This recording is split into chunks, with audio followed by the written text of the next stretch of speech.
Calcium is released from the site of the sarcoplasmic membrane. Here, it's represented as our film. Next, calcium will bind to the troponin. The troponin will change its form and disconnect from the active sites on the thin filaments, or the actin, allowing the myosin heads to bind. So this model represents the process for muscle contraction in striated muscle. This is my model of the sarcomere. First, the I band, as you can see on this form right here, the I bands will be, you have the Z line on this side of it. Your I band will extend just past your Z line and is represented through foam board. Now, titin. Titin is the huge protein. Its function is to act as a molecular spring. It's a source of elasticity in muscle, and it's important in the contraction process of striated muscle tissue. Actin, or thin filament, here is represented through our yellow pipe cleaners. Their function is to interact with the myosin to produce a force, to regulate the force generation in response to our calcium, our Ca2+ concentration, thereby transmitting force to the ends of the cell. Tropomyosin is our next component. It is represented as our orange pipe cleaner. Here you can see that it is wrapped around the thin filament, or the actin. Its function is to prevent the myosin from touching actin. So next, on or in the whales, if you will, of the tropomyosin is our troponin. So troponin is a tri-unit protein. Here it's represented using small pom-poms. There are three types of troponin, which is why it is known as a tri-unit protein. There is troponin T, troponin I, and troponin C.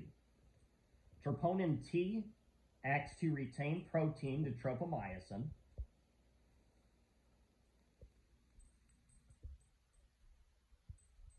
Now, troponin I should act to prevent our magnesium that is going to be triggered by our ATPase process, and then will bind to troponin T and troponin C.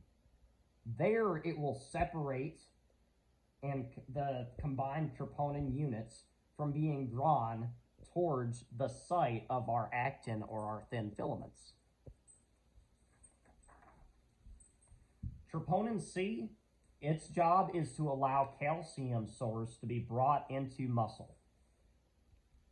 The next component of thin filaments is going to be at the end of our thin filaments. Here it's represented through a purple pony bead. This is known as our tropomodulin, or our TMOD.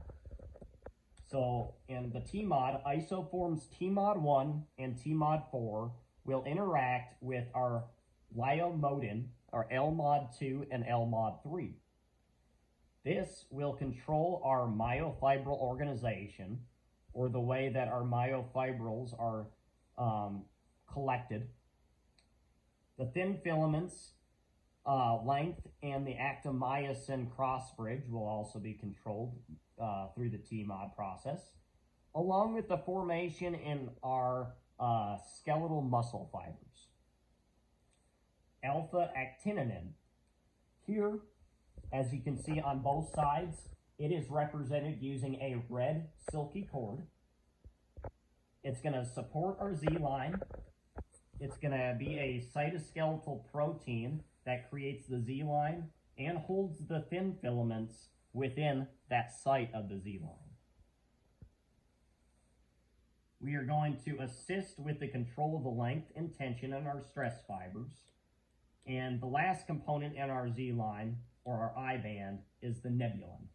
Here it is represented using the green pipe cleaners. Nebulon starts on the Z line and it moves across the I and the A band where it's anchored and or stops in the M line or the H zone. It is going to determine the length of the thin filament, and it acts as a ruler. So the nebulon's job is to act as a ruler for determining the length of our thin filaments or our actin.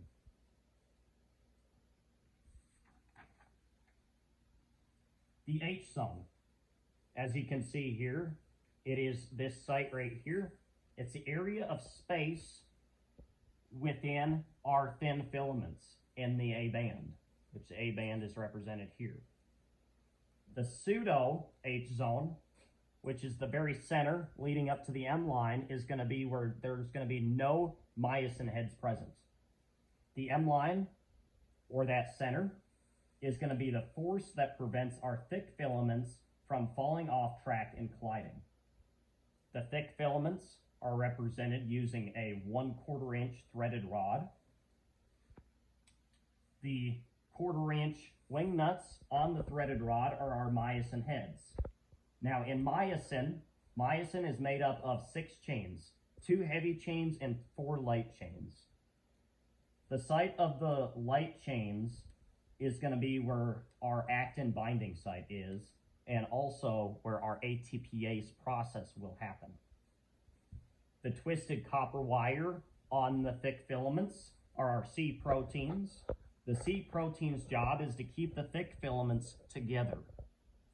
It is dissected by calpain for the process of muscle turnover.